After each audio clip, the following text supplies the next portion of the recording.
दादाला तुझ्या आईने हाणलं त्यामुळे ते म्हणते की डोकं नाही का. दादाला त्याच्या मम्मीने पट्ट्याने हाणलं म्हणून पोरगी म्हणते डोकं आहे का नाही आईला. कुणी मारलं बाळा?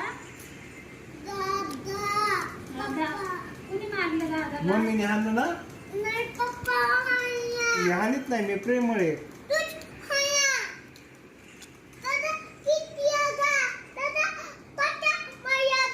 पट्टा मारलं तू? किती लागलं दादाला?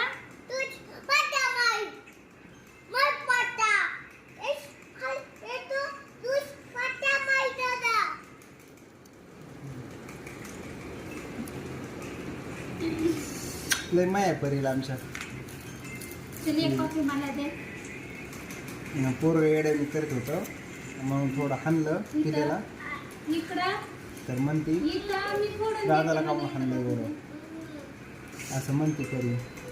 खरं पण काही म्हणा बरं का भावांनो बहिणींनो, मुलींना लय माया असते मुलांपेक्षा. आणि दुसरी गोष्ट म्हणजे पोरं तरी हट्टी असतात पण मुली म्हणजे हट्टी नसतात. आणि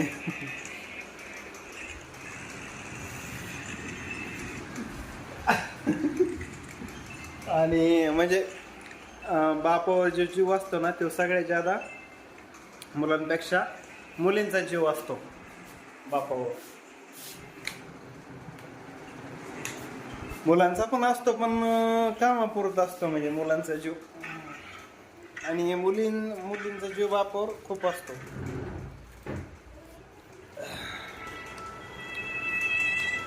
तर झालं का जेवण मग.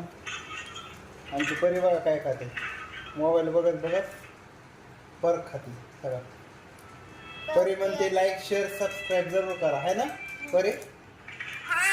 लाईक शेअर सबस्क्राईब करा है ना. हा म्हणजे ते काय म्हणते माहितीये का.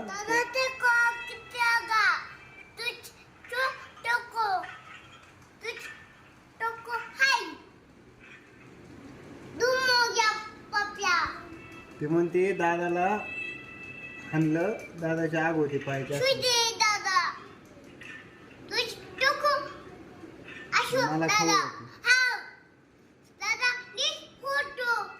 मला खवळ देईन तो.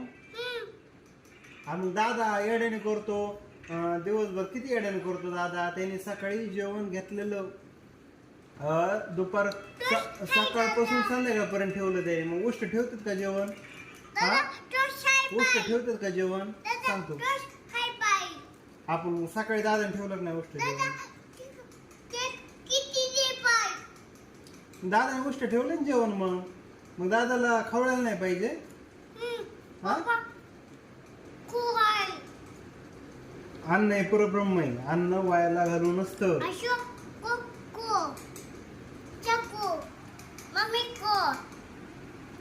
पोरगी तिथंच खरं करते. ती म्हणते दादाला का म्हणून हाणलं. त्यामुळं संघर्ष केला पाहिजे नाही का. आता समजा अंड असलं कोंबडीचं आणि जर आपण ते हाताने फोडायचा प्रयत्न केला तर ते पिल्लू मेलं जातं. पण जर ते असं म्हणजे न फोडता जर अंड्यातून जर ते पिल्लू बाहेर निघलं तर ते चांगलं म्हणजे तयार होऊन बाहेर येतं. पण आपण जर म्हणलो बाबा थोडं दिसायला लागलं पिल्लू आणि त्याला ताण होतो आणि जर आपण फोडायचा प्रयत्न केला तर ते पिल्लू मेलं जातं. तसं आपण मुलांना संघर्ष करून दिला पाहिजे. संघर्ष आपण मुलांनी स्वतःच्या पायावर उभा राहून दिलं पाहिजे मुलांना. आपण त्यांना असा पाठिंबा दिला नाही पाहिजे. आता माझी बायको पण खूप संघर्ष करते. ते काय बनवते माहिती आहे. ते काय बनवते दाखवतो. माझी पत्नी ना माझ्यासाठी म्हणजे खूप काय. हा काही मशीन आहे. हे मशीन आहे आणि हा काही बॅगी टाकी कवर सगळं. हा काही सगळं पण येते. म्हणजे जे गाडीची टाकी कवर असते ना ती टँकवर ती बनवते. बॅग बनवते. आणि संध्याकाळी आलो का स्वयंपाक बनवते. आता स्वयंपाक बनवते. म्हणजे माझी बायको खूप सुंदर आहे आणि काम पण खूप काही करते. म्हणजे एवढं बनवून सगळं काम बघू. आता पिल्ल्या बघूया काय करतोय. खर बाबू काय झालं. हा मम्मीने हाणलं ना तुला?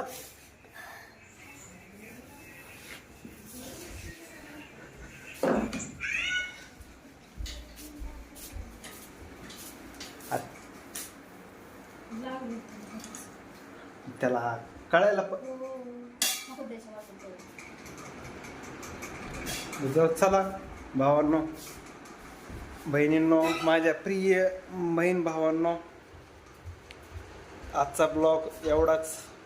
जर पहिल्या वेळेस जर तुम्ही यूट्यूब चॅनलवर आला असताल तर मराठी भावाला लाईक शेअर आणि सबस्क्राईब जरूर करा. तर चला भावांनो, बाय बाय, फिर मिलेंगे.